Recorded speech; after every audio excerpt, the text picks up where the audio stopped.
Halo, selamat datang. Selamat berjumpa di penjelasan materi bahasa Inggris ya. Kali ini akan coba saya berikan beberapa penjelasan terkait materi-materi yang pernah saya sampaikan ke kalian semua.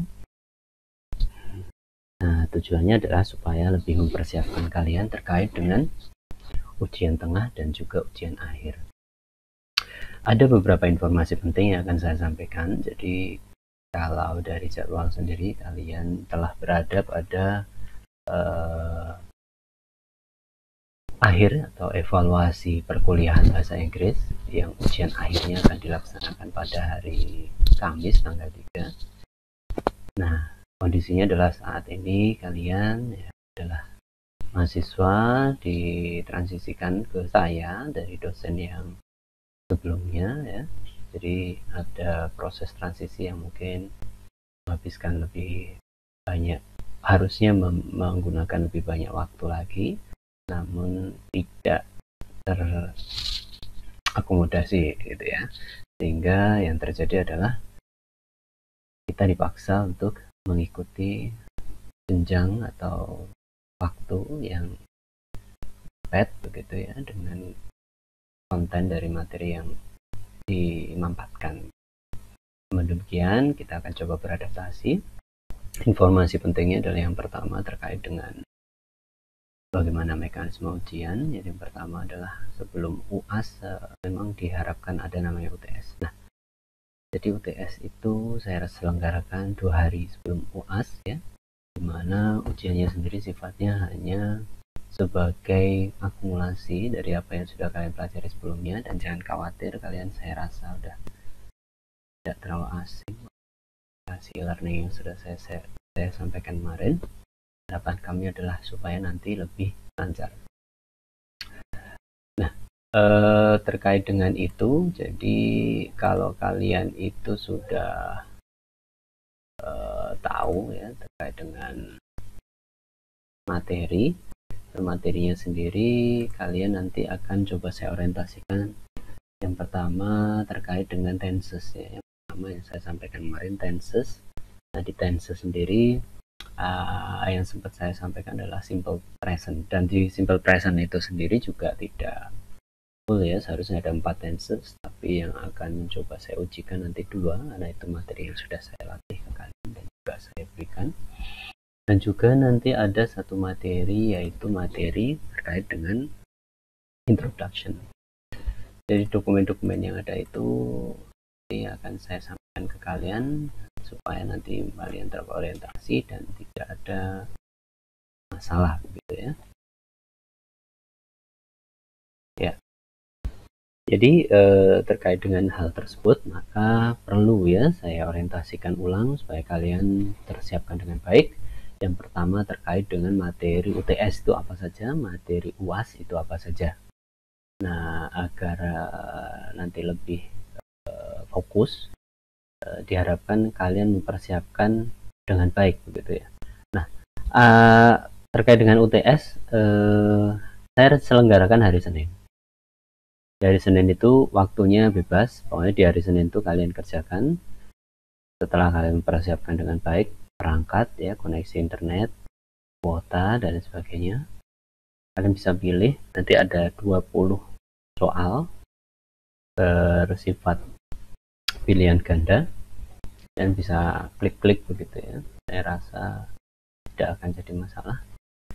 Kemudian yang kedua nanti UAS hampir sama nanti ya dengan UTS, namun waktunya sendiri sudah kita tentukan, yaitu jam 10. Mohon maaf, tadi ada sedikit kendala teknis, kita lanjutkan kembali.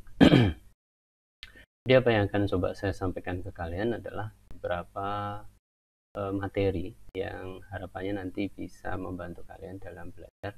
Yang pertama terkait dengan materi simple present, di mana materi simple present ini terdiri atas 2 ya. Yang pertama adalah simple present form yang di sana, terus ada juga yang disebut sebagai progressive atau present continuous gitu ya, present progressive gitu. Materi sudah saya sampaikan. di PowerPoint, tapi ini adalah untuk memperkuat saja. Baik, saya coba jelaskan bagian pertama. Simple present itu digunakan gitu untuk menjelaskan terkait kondisi yang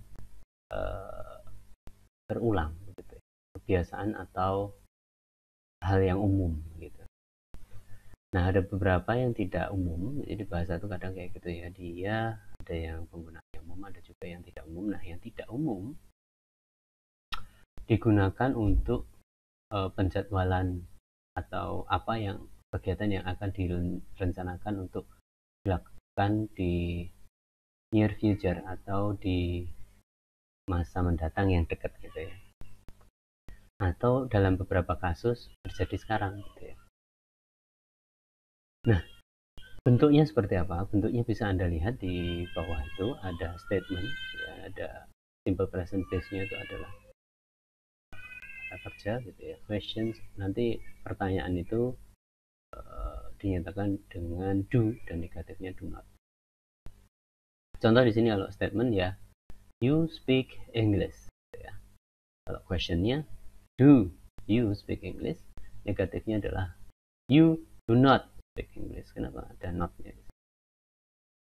Kemudian untuk third person singular atau apa namanya, orang ketiga tunggal, s atau es ditambahkan ya. Contohnya seperti ini, he speaks English, he speaks English, he likes English misalnya, he likes running.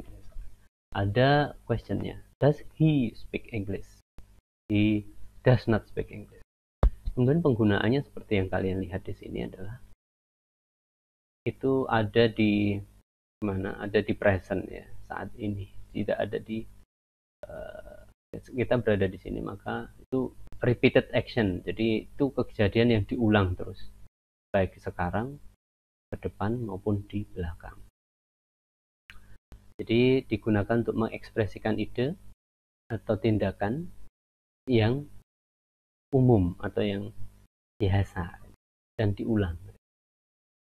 The action atau tindakan ini bisa berupa kebiasaan, bisa berupa hobi, kejadian harian, atau jadwal gitu. Jadwal.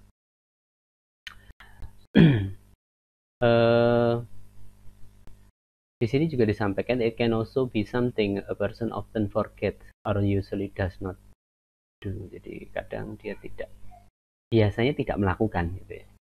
Jadi misalkan ya, saya ya jarang liburan, jadi biasanya saya jarang liburan gitu.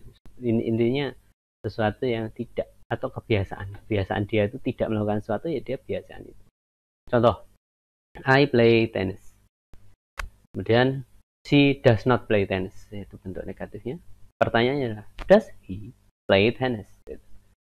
The train leaves every morning at 8 a.m. ya. Itu ada S-nya, train. Jadi tadi disampaikan bentuk atau orang ketiga tunggal, ada S-nya. Contoh-contoh lain bisa dibaca kembali. Kemudian yang penggunaan kedua adalah facts or general, apa namanya, umum, sesuatu yang umum diumumkan. Kayak misalkan kucing kan minum susu ya. Nah, kemudian burung tuh nggak minum susu. Jadi itu termasuk dalam yang namanya fakta atau hal yang umum. Kemudian nanti contohnya bisa dilihat di situ untuk kejadian di pas kejadiannya itu kapan. Ini terjadi semua, terjadi terus menerus. Itu selalu terjadi. Kalau Anda bayangkan yang di sini kan silangnya banyak, bisa terjadi di sini, di sini, di sini. Tapi ini selalu terjadi. Kemudian contohnya bisa Anda lihat di bawah ini.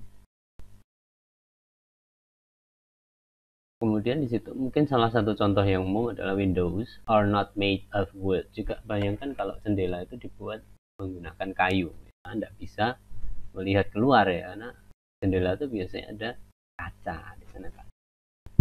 Nah, kemudian di sini New York is a small city. Ya. Betul atau enggak itu New York small city? Enggak benar. Tapi dia mengatakan ini sesuatu yang umum gitu. Sesuatu yang ini contohnya misalkan dia ngomong sama orang yang sering ketemu gitu loh. Jadi kan pendapat aja. New York is a small city.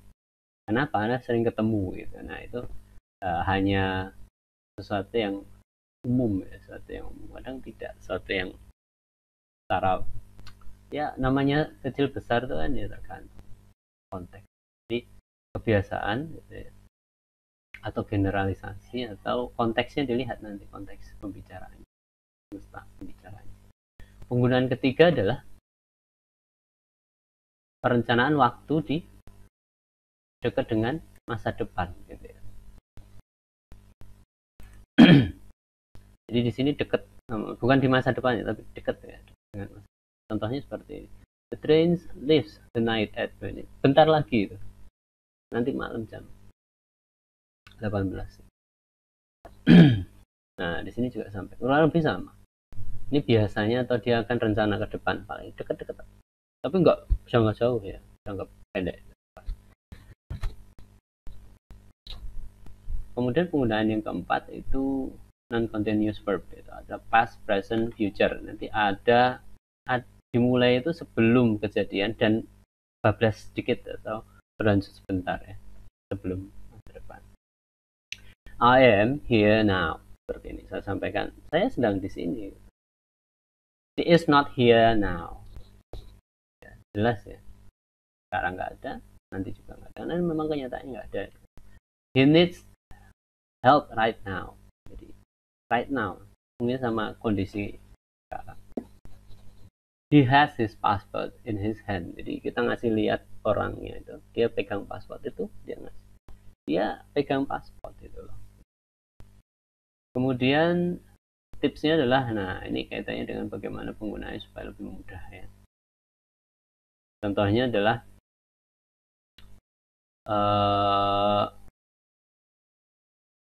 ini di sini dia menggunakan always, only, never. Nah ini tipsnya, kasih yang namanya disebut sebagai adverb, grammar adverb. Jadi selalu, nah always. I'm not the only, bukan satu-satunya. He never, nah ini penanda kebiasaan. Always, never, itu tipsnya di sini. Nah ini bisa Anda lihat. Nah contoh selanjutnya atau materi selanjutnya adalah present continuous. Jadi dia penggunaannya adalah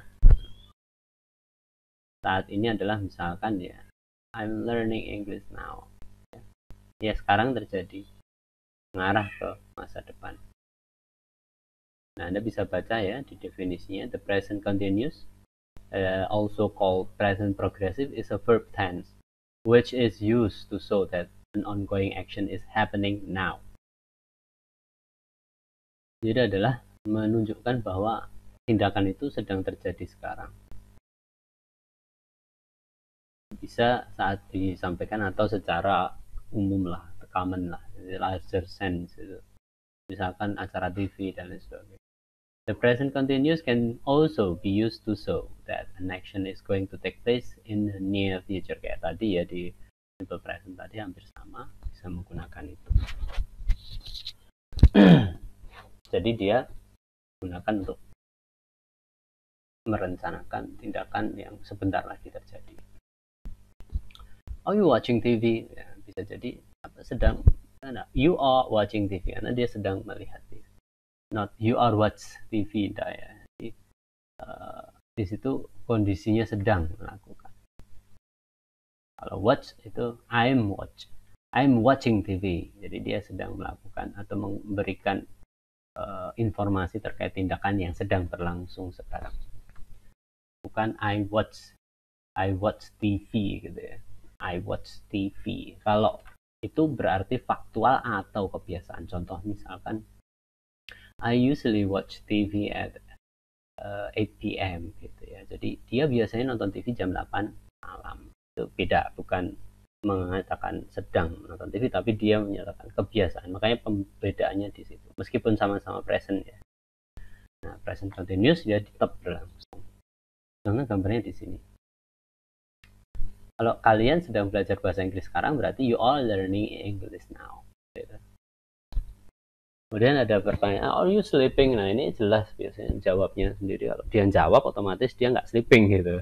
Kalau nggak jawab berarti I am sitting. Yeah. Obviously, because I'm giving lecture to you all.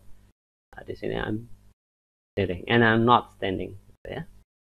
Ya, kemudian ada they are reading books. Jadi hampir sama ya, hampir sama.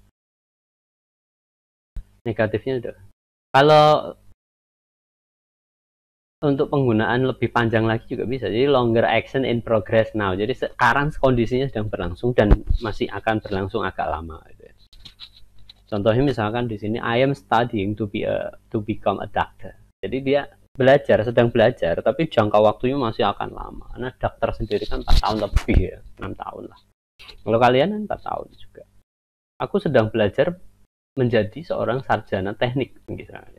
Jadi panjang. Kalian belajar sedang ada di dalam kondisi belajar tadi untuk mencapai itu. Contoh misalkan I'm reading the book Tom Sawyer. Nah, di situ kan panjang, buku kan panjang lama. Jadi ya di antara kondisi itulah. Are you teaching ya? Misalnya, are you working on a special project right now atau at work gitu ya. Jadi cukup banyak waktu yang contohnya banyak. Lalu kemudian ada bentuk ketiganya, ada namanya near future, dekat sama masa depan ya. Itu masih menggunakan tadi ya, simple atau present tense ya, present continuous tense. Gitu. Nah di sini dia menggunakan ini, I am meeting some friend after work. I am not going to the party tonight. Jadi cukup bisa udah kasih terencana gitu di depan. Jadi menyapakan aku nggak akan melakukan party nanti malam. Ya. If he visiting his parents next weekend, jadi besok di minggu depan itu apakah dia akan dalam kondisi mengunjungi orang tuanya? Bisa dipahami ya. Dan penggunaan keempat adalah repetition and irritation with always. Jadi sering dipakainya bareng sama always, constantly, be, verbing. Jadi ini kadang menggambarkan, memberikan konteks bahwa ganggu banget gitu ya. Mengejutkan atau mengganggu banget. Nggak nyaman untuk dia. Jadi seringnya muncul di sini. Jadi repetition and irritation with always. Jadi ini contohnya, she is always coming to class late. Jadi dia nggak seneng gitu. Nggak seneng temennya itu datang ke kelas terlambat. Mengganggu kan. Nah dia bukan ngomong she is coming to class late. Nggak memberikan informasi. Tapi ngejek atau istilahnya memberikan ekspresi bahwa dia tuh nggak nyaman dengan itu. She is always coming to class late. Dia tuh selalu datang ke kelas tuh telat. Yang contoh kedua, he is constantly talking. Ganggu banget ngomong terus nggak bisa diem, ya kan? Ada itu temenmu yang sering kayak gitu ngomong terus nggak bisa diem. Habis he would shut up, jadi itu irritating. Jadi contoh-contohnya cukup banyak lagi. Nah untuk tips penggunaannya, gunakan ya, ingat ya non continuous verb, mixed verb. Jadi di situ contoh nggak benernya seperti ini. She is loving this chocolate ice cream. Itu nggak bener. Nggak ada isnya. Ya. Nah, kalau bentuk orang kedua ya, orang kedua tunggal, ada s belakang. Loves. Gitu. Not loving ya. Not is loving bukan ya. Tapi she loves this chocolate ice cream. Ya, baik. Mungkin kalian bisa lebih panjang lagi, lebih lanjut lagi untuk mempelajari ini. Karena contoh latihan juga sudah saya deskripsikan lebih lanjut di sana, cukup banyak ya, jadi saya rasa itu cukup untuk masih tahu kalian bahwa materi-materi terkait dengan past tenses sama present tenses itu dua hal tadi. Kemudian yang selanjutnya kayak dengan introduction. Saya yakin kalian juga sudah terorientasi karena latihan kita kemarin adalah itu gitu ya. Ini namanya introduction. pengenalan diri. Nah, di situ ada pengenalan diri, ada reading, listening, writing. Kalian baca ulang aja. Akan ada soal terkait dengan itu ya. Jadi silahkan nanti kalian terbiasa. Kalau udah membiasakan dengan konteks introduction, saya yakin nanti kalian akan mendapatkan persiapan yang lebih baik. Ini tuh ya yang bisa saya sampaikan ke kalian sementara ini. Nanti jika ada pertanyaan lebih lanjut ya terkait dengan bagaimana mekanisme ujiannya, di hari Senin nanti saya share tautannya, e-learningnya. Nanti kalian bisa ambil bebas di hari Senin dan Selasa ya, mungkin lebih fleksibel. Kalian bisa mengkondisikan sesuai dengan jadwal kalian ujian. Untuk ujian akhir karena hari Kamis, maka saya harapkan kalian sudah sangat siap ya di situ, belajar di tanggal 2 ya. Kurang lebih pertanyaannya kayak apa Pak? Sama, kurang lebih sama seperti yang saya sampaikan di kuis-kuis yang sebelumnya. Baik, mungkin itu yang bisa saya sampaikan sementara ini kaitannya dengan penjelasan materi dan juga persiapan ujian bahasa Inggris. Saya tutup sekian. Assalamualaikum warahmatullahi wabarakatuh.